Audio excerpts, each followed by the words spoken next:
Today we talk about atomic habits, tiny changes, remarkable results. You ever try to build a new habit only to just kind of give up a few weeks later? Yeah, we've all been there. But what if the real secret to getting incredible results wasn't about some massive heroic effort?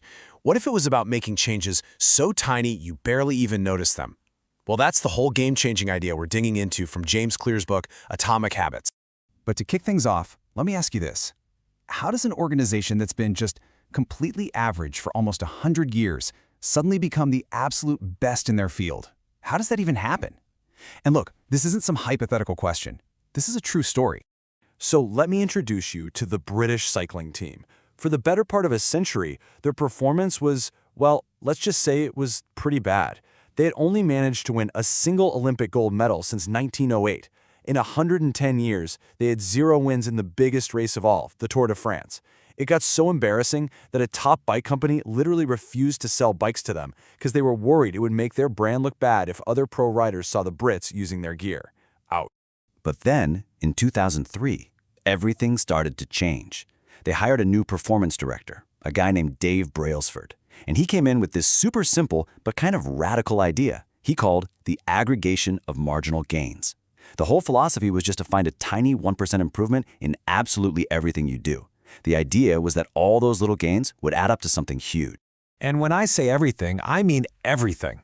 They went way beyond the obvious stuff like bike seats and tires. Get this, they tested different massage gels to see which one helped muscles recover faster.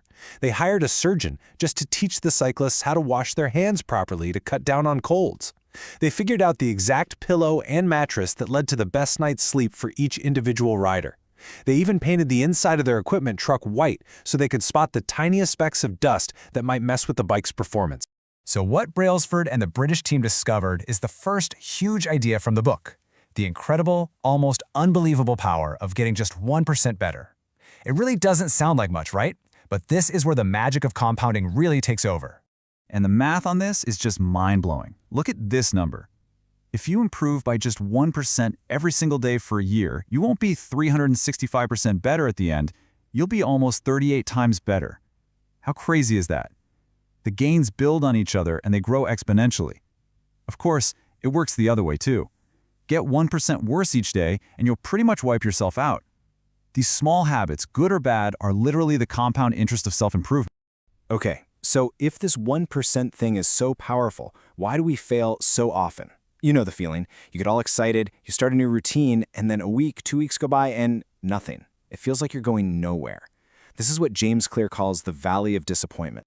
There's this fantastic story that captures this feeling perfectly. Picture a stonecutter, just hammering away at this giant boulder. He hits it once, 10 times, 50 times, 100 times, and nothing happens, not even a tiny crack. This is the point where most of us just give up. And this visual explains exactly why.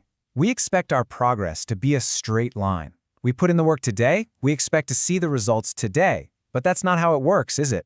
In reality, the most powerful results are always delayed. All that hard work is happening under the surface, building up potential. That gap, right there, between what we expect and what's really happening, that's the valley of disappointment. But then, bam, the 101st hit. And the rock splits clean in two. And deep down, it wasn't that one final swing that did it. It was the combined force of all the 100 hits that came before it. Those breakthrough moments we all want are almost always the result of all the previous actions that built up the power for that big change. So the trick is just to keep swinging, to stick with it long enough to crack that rock. But how? How do we actually do that? Well, this is where Clear gives us a super practical, easy-to-remember system, the 4 simple laws of behavior change. Because here's the thing, and this is so important, it's not about willpower. The people who succeed and the people who fail often have the exact same goals.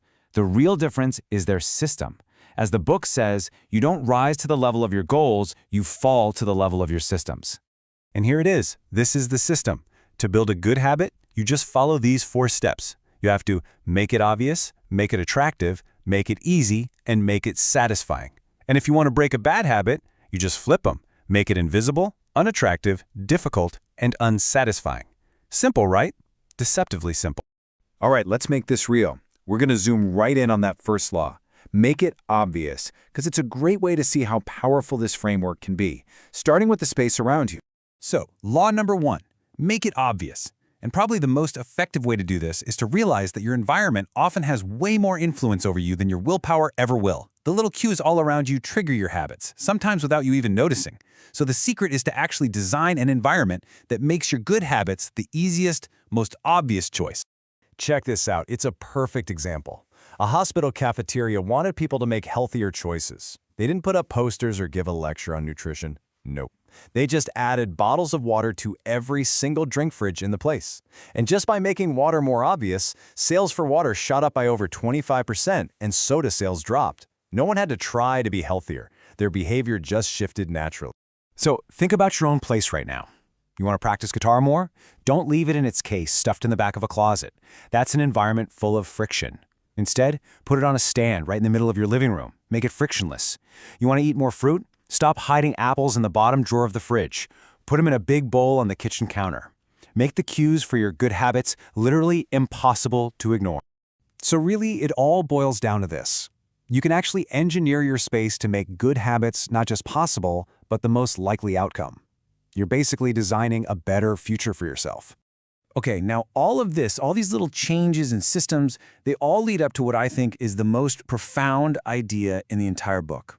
It's a shift from just doing things to actually becoming someone new. See, we tend to focus on outcomes. I want to lose 20 pounds, or I want to finally write that novel. But Clear argues that we're kind of looking at it all wrong. The true goal isn't the outcome itself. It's about shifting your identity. It's about becoming the kind of person who is healthy, or becoming the kind of person who is a writer. And this is the line that can change everything. Every single time you do something, you're casting a vote for the type of person you want to be. When you choose to hit the gym, even when you don't feel like it, you're casting a vote for, I'm the type of person who doesn't miss workouts. When you sit down and write just one sentence, you cast a vote for, I am a writer. This is the whole idea behind identity-based habits. You stop focusing on what you want to achieve and start focusing on who you want to become. All these tiny habits start to build up as evidence for your new identity. And once you start believing in that identity, it becomes way easier to stick with the habits. It's this amazing positive feedback loop. And why is this so powerful? Well, think about it. When a behavior is just part of who you are, the internal battle is over. You don't have to convince yourself or hype yourself up to do it. You just do it because that's who you are. And that is the most powerful kind of motivation you can possibly have. So, as we wrap all this up, the question to leave you with isn't just, what do you want to accomplish? It's what kind of person do you want to become? And maybe more importantly, what tiny vote can you cast for that person today?